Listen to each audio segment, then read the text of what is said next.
Hey guys, so I am very happy to announce that I have I figured out what the glitch was that was making my window go all wonky when I tried to utilize a Boon GUI mod. So, that means, am I recording? Yes, I am. So that means I can use the Boon GUI mod now, which is going to create a much better replay viewing experience. So now I'm trying to figure out which was the replay that I wanted to show you guys. I think it was this one. Yes, this was an interesting game, I believe. I hope this is the one that I'm remembering. Yes, it definitely was. So, yes, oh my god, I miss the Boon GUI mod so much. I've been literally, like, this is the first time, my first time seeing it in, like, fucking 9 months since last time I was, or 8 months since last time I recorded videos for y'all. So now I'm going to be playing games with it. All the bushes look so pretty. I love this. The map looks so much better. Oh, I'm in Boon GUI heaven right now. So I'm playing against somebody with a much lower rating than me. Brunitocappello something. Sounds very Italian. Gotta represent the Italian love. So yeah, I started with my strategy that I've been going for lately. Actually, yeah, okay, so I saw that I had some sheep nearby, and because I was playing against somebody so much lower rated than me, even though I'm out of practice, I decided this would be a really good opportunity to practice my rushing and raiding skills, because I hadn't done any of that since like 8 months ago. And even then, I very rarely played that way. I'm more of a booming type of person, but yeah, if you are a boomer, and you get rushed, then you're pretty much fucked, more or less. So, yeah, I figured playing against a much lower rated player was a good opportunity to practice the rushing, because it gives me leeway to kind of fuck up, and fuck up I did in this game, as you will see. So, also loving the extra berries here, and that's it. But yeah, yeah, you know what? This is a total sidebar, but I really have been wanting to fuck with the Marians a lot, because one of my favorite things that I love about Marians is you can do crazy shit, like use the elephant to literally wander around the map with a group of women and or horses in terms of hunt, and just get all of the berries, which is like, if you have the berry upgrade, it brings in food so fucking fast. But yeah, in the last video I recorded, which was just a few minutes ago, I neglected to pay attention to the other person. I pretty much focused on my own strategy throughout the whole thing, because it was my first video that I made in like months and months. So yeah, this video I'm going to try to not do that. So let's see, they neglected to get the berry upgrade. Well, let's not say neglect, because it could have been an intentional decision, but they did the same sort of thing that I do, which is gather wood around the base first before they go for the storehouse. Now this, I think, I can't imagine a discernible reason why you would start by building a farmstead very far away from your civic center and putting your food gathering women there, rather than just building it around the farmstead. I don't think there's really any possible benefit to doing that this early in the game. I think this is kind of just a newbie type of move. Same thing with building the houses all the way in the back here. Generally speaking, like, houses provide a really good wall to kind of guard your assets from any type of attack. So building them here right along the edge of the map, it's really like strategically one of the worst places you could put them. But this is good, you know, gathering the trees around the base first before building a storehouse. I always do kind of a similar thing. I'm just finishing up, but I'm building my houses kind of right here in front of the civic center, directly to eventually form some sort of obstacle that they would have to go around. So, like I said, I'm focusing on cav in this game. I did notice that there's a lot of hunt around the map. Let's see what I see. Yeah, I scouted pretty early on. I sent the different cav in all different directions to kind of, brighten up the map from my point of view very early on. I noticed that there's a lot of hunt right by the edge of his base, so I sent 3 of my cav to kind of deny him that. And yeah, so he has moved on to building his first storehouse. At this point, he actually can afford the first wood cutting upgrade, so he should grab that soon. And he's training 5 women right now, producing 5 women in a batch, so that's good on his part. Using batches is a very effective and fast way to, produce your units. It's a lot faster than just doing regular. So I'm going all in on cav as my strategy. All of my non-cav units, where are they? I have them all gathered up in this one little spot where they're getting wood. And I'm pretty much keeping up with wood, but, okay, so scratch that. I had a lot more food than wood, but now it's about balanced because I started up another batch of 5 cav who are going to come out in 45 seconds. So as you can see, he's very far ahead of me in terms of population, but let's see, I have, I can actually see it up here. I have, 5? Is this the newest version of Boongui? Let's see, units wise, I have 15 cav. He has pretty much all women, so that's why I'm so far behind in terms of population. These cav are much more, okay, here we go, femme infantry. So yeah, he only has 4 infantry and, he only has 8 infantry and 41 women, so, yeah, in terms of, if I were to raid him, I could really do a lot of damage, and he wouldn't really have any way of defending that at all, other than with, he does have 6 pikemen, which is, I don't know if he knew that I was planning on raiding him, but that is, like, the counter that you would need to defend your base against these cav. Now,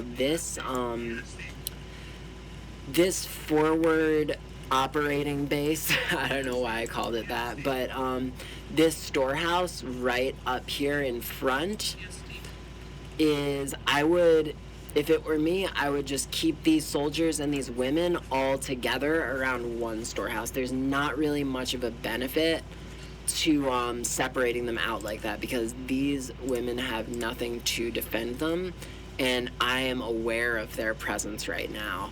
So I am just building up my cav.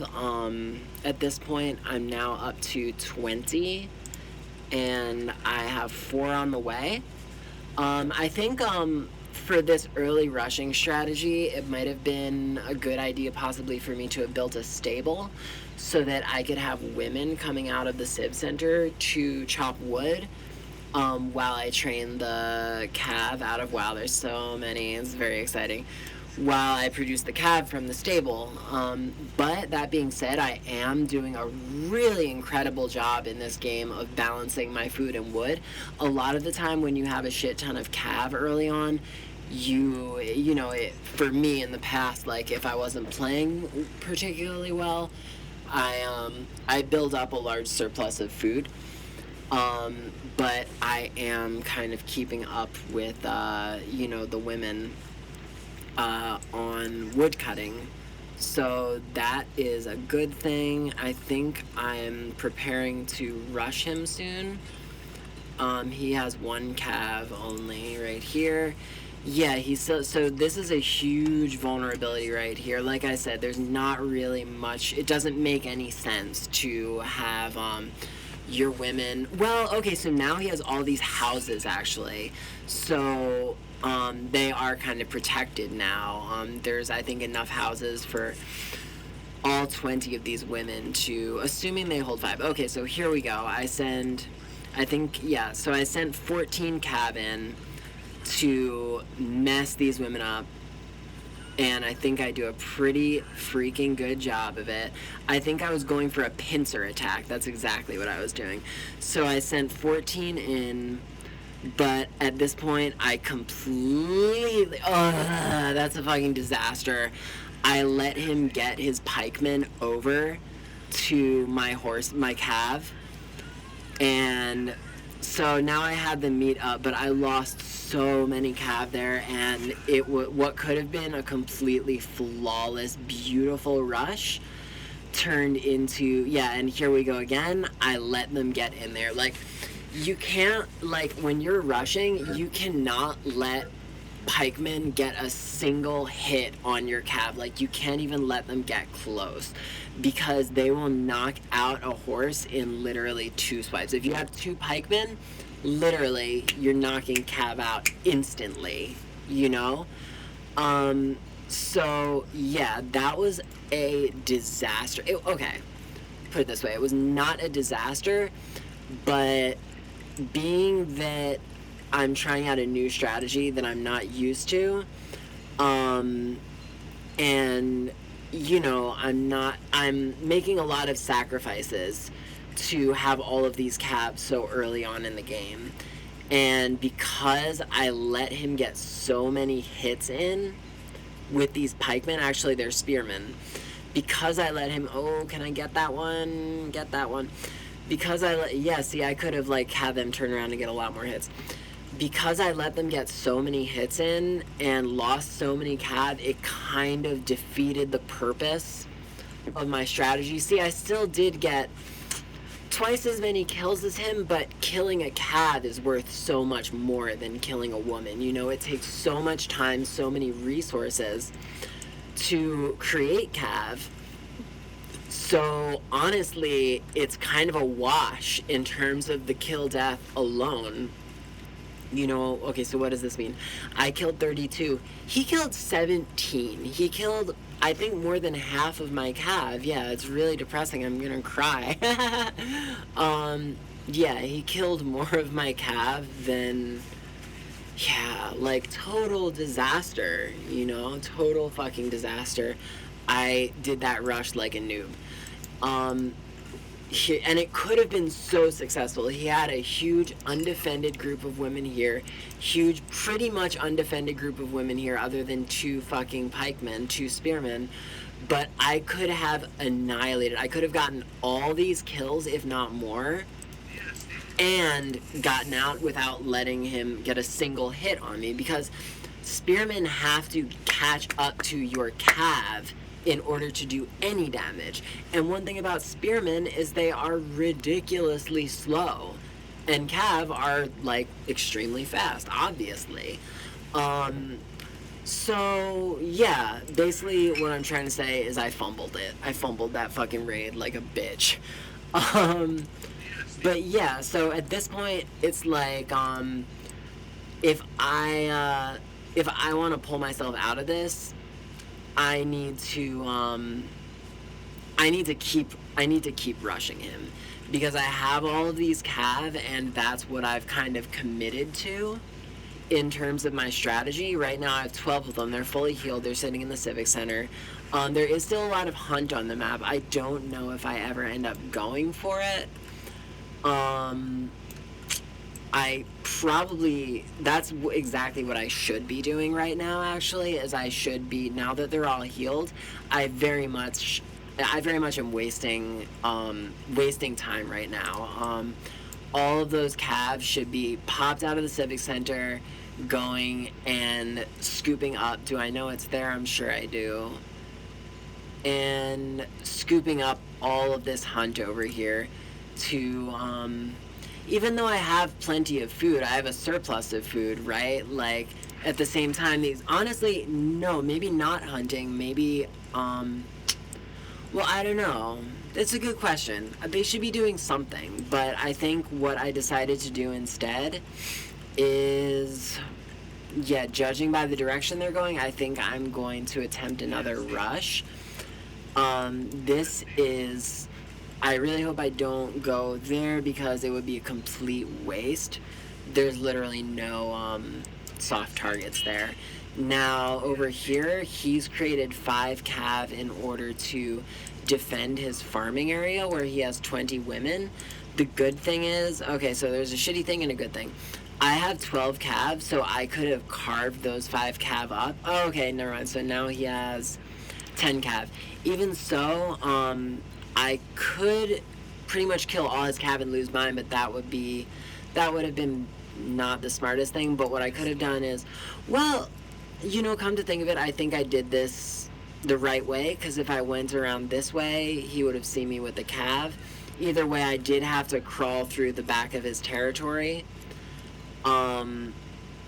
But overall, I think that was good. Yeah, I isolated these couple of cav. I'm going to take them out and get my cav out of there. So that was definitely successful. I bumped my kill-death ratio up pretty significantly. I mean, not huge, but, yeah, so now, okay, so this is going to be a little... Okay, if I try and go for this, I didn't really have any way of knowing that these are all soldiers. But yeah, this is a huge mistake because he has literally 28. And it's not the spearmen who are super dangerous here, but more the skirmishers who can hit my cav from a distance, and he has the numbers here for sure. Plus with these cav, it's yeah, this is way too well defended for it to be of any use at all. I think I'm going to try to circle around one more time and get the women.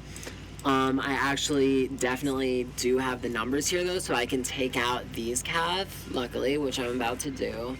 Now let's check out back at home. The cool thing is, I'm giving him such a headache over here, and I think I've been doing a pretty good job of maintaining my eco back at home. I do have a higher pop than him, and for a while he was a lot higher than me, so I did manage to kind of pull ahead.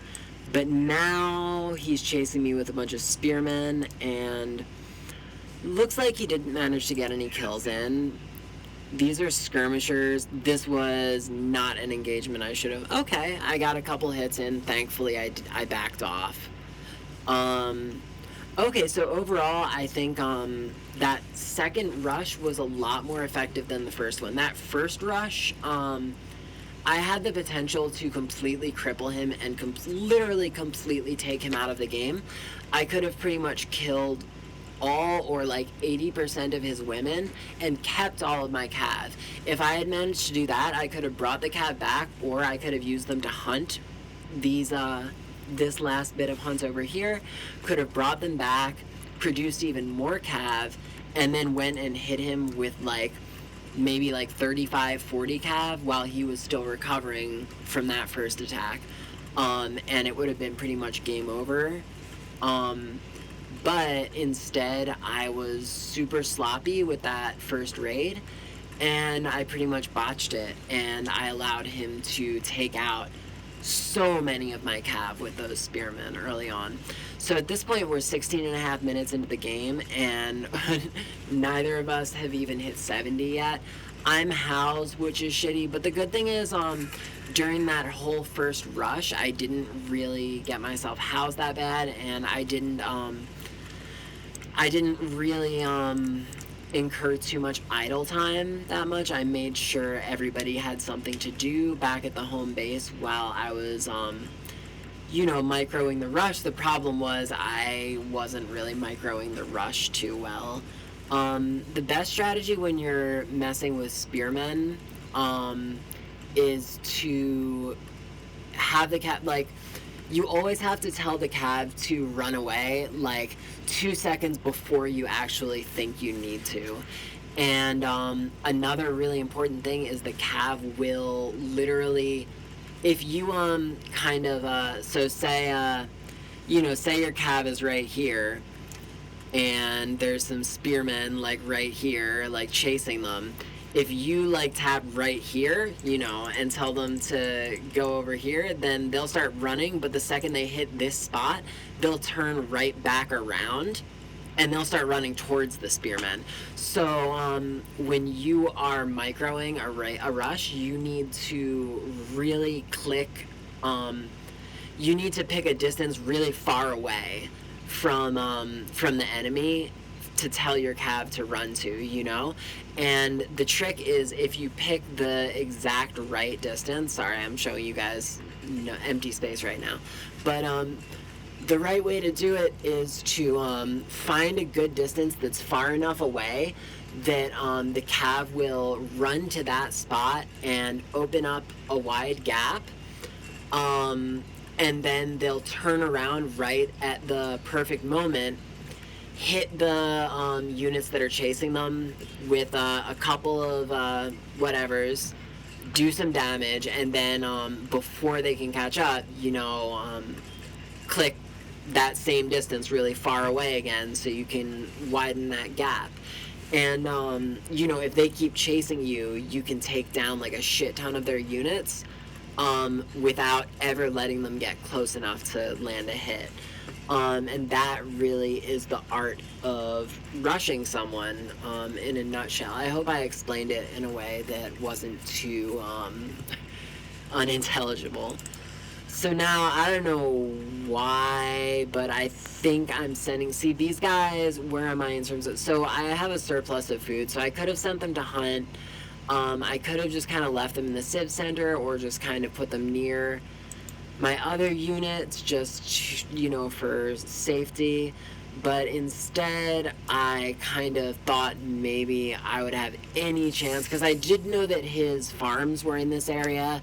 So, it's always, like, when you know where your enemy's farms are, you can always rely on there's going to be women there. They can't shuffle those units around. But at this point, there were already so many, cav defending that area, 10 of them, that there was really no point to me even trying. And I probably could have assumed that. And because, just like the micro of, having to send them there and then having to turn them around, I could have been focused more on whatever the hell was going on back here. Like, for instance, I'm housed now. So that was just a big waste of time. I also have how many idle units? Does it say? That's weird. In the Boom GUI mod, are you not able to see or where? There's got to be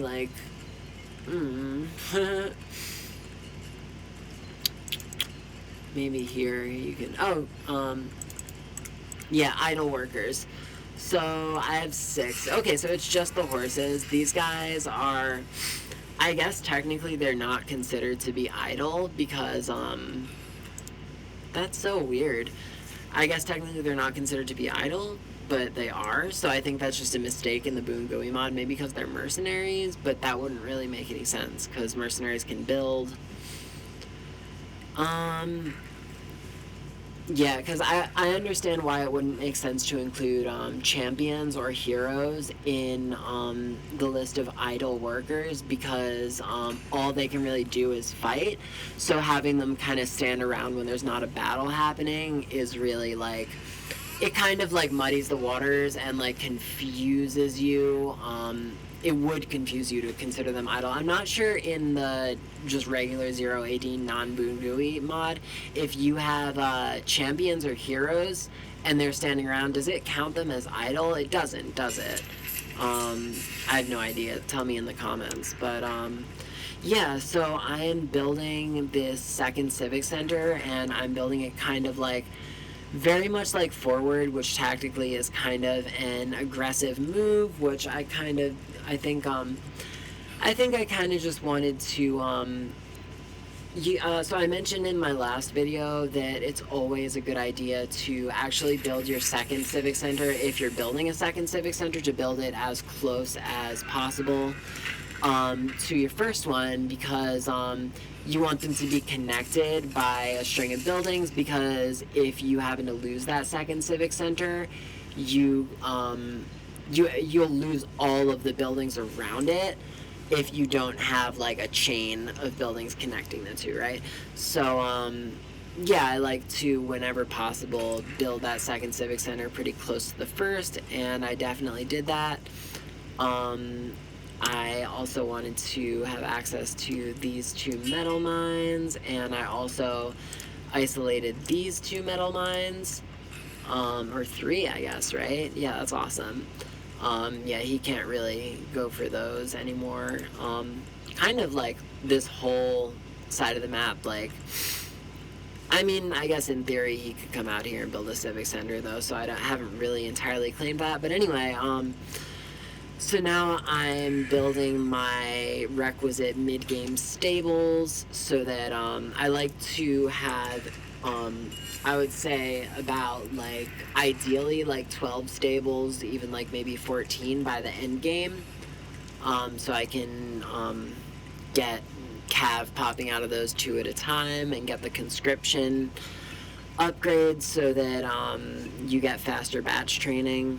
Now he is still at 125, so it seems like he's a little bit newer of a player. He definitely seems to have a good early game strategy down. He was pretty much like keeping up with me, but I feel like mid game it seems like he has okay, so his resources are relatively balanced, but he has too many people on wood, not enough people on food. He should have let's see, he's still in phase 2. He doesn't have his buildings yet, and what was I gonna say? I lost my train of thought. He's got metal coming in. Let's see, as far as upgrades, he hasn't gotten either of his metal upgrades yet. Mineral upgrades, I should say, which could explain why he is still pretty far from phase 2. So, I think I accidentally attacked him here. So I turned my guys back around. And does this become an actual fight? No, he chased me for a little bit, but then he sent his guys.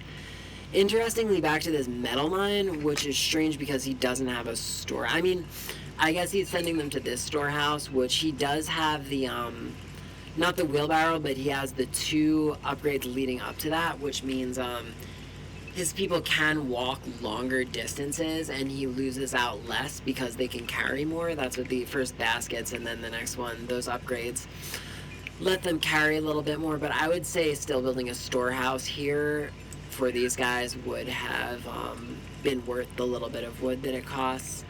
I am housed. I was too, not for super long, but I think I was too focused on having these builders build the stables, and yeah, I did get housed by mistake there.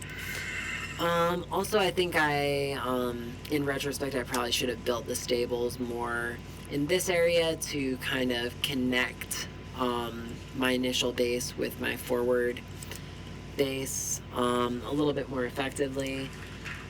How many farms do I have? Okay, I have 12 farms, which is really good for this point in the game. Because I do like a cav-centered strategy later in the game, I think I really could use 2 more farms, ideally. Okay, so it looks like he's going for an attack right now.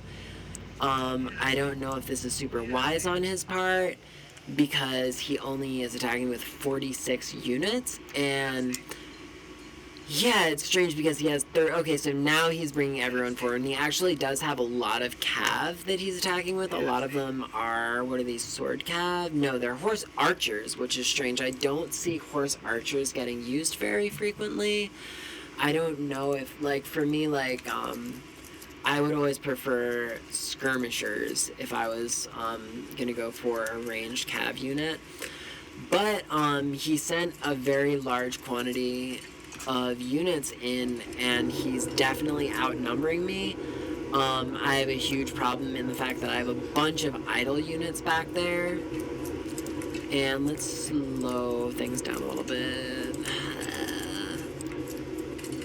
Yeah, I have a lot of idle units, and I'm trying to fight, and I still have all of my mineral miners back by the base.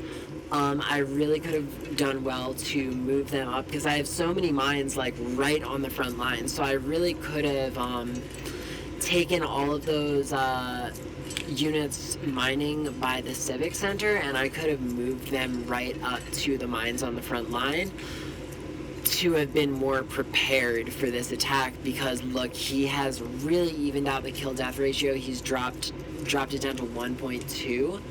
I've still killed more units than him, but in terms of this battle, he is kicking my ass pretty fucking thoroughly. Jesus, yeah, he has annihilated all of my troops. I've definitely, like, done some damage, but he's now pretty much completely evened out the kill-death ratio, and now he's pulling ahead. The one thing I have a leg up on him in terms of population. I'm still about 20 ahead of him, but he now is kind of free to just take all of these stables if he wants.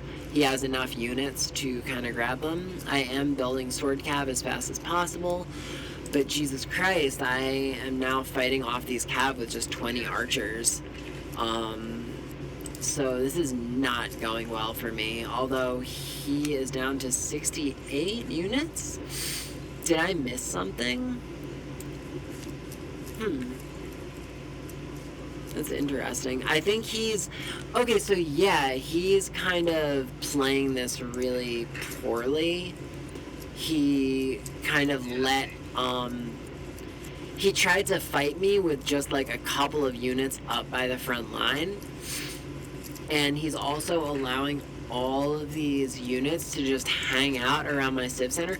Okay, so like, yeah, I think he was pretty much... I forgot how this game ended. Like, I think he was pretty much kicking my ass, and I think if he had kept pushing, he definitely would have won. So I'm not entirely sure why he resigned. Overall, like, I was way ahead of him in terms of my population, my booming. That second rush that I did was really successful, even though, like, it was like a minor victory. Like, I didn't accomplish a ton, but I definitely, I didn't lose out like I did in the first rush. The game could have probably ended within the first, like, 12 minutes if I had, just been a little bit smarter and more savvy. A little bit more savvy during that first rush. I could have wrapped things up really quick. But instead, I completely fumbled it. I lost pretty much as many cav as I killed women, almost. Not quite that bad, but yeah. But the reason that I chose to even do cav, and like the reason I even chose to rush him in this game, was because I knew that I was a little bit better of a player than him, and I could afford to fuck up a little bit in order to, you know, get used to using cav in early game and get used to a more aggressive playstyle, because I think that's a lot more fun, and it's a lot more fun to, I think, watch too. So I hope you guys enjoyed it. I don't know, tell me in the comments, do you think if the game kept going, he would have won? Because I personally think he would have. As far as, like, our resources at the very end, I don't know, I would have had to take a look at that, to really know for sure. I did have all of those stables, but I think I was very much, like, I don't really know if I had enough infantry units to gather the resources that I would have needed to reinforce and come back from that fight. Yeah, I think it's really a toss-up as to who would have won. But yeah, it was a fun game, and I was definitely relieved that he resigned when he did, because it would have been pretty fucking humiliating for me to have fumbled it so bad that he was able to come back from this and come out on top, right? So yeah, I hope you guys enjoyed that video. Please like and subscribe. Let's see, go follow Tom0AD, go follow Kate0AD. Jim, 0AD Newbie Rush, hasn't been making videos lately. I miss him so much. Come back, Jim, please. I will send you an email and figure out what the hell is going on. But, I mean, could it be that you have a life? But yeah, it's good to be back making 0AD videos again. And, yeah, looking forward to seeing you guys a lot more.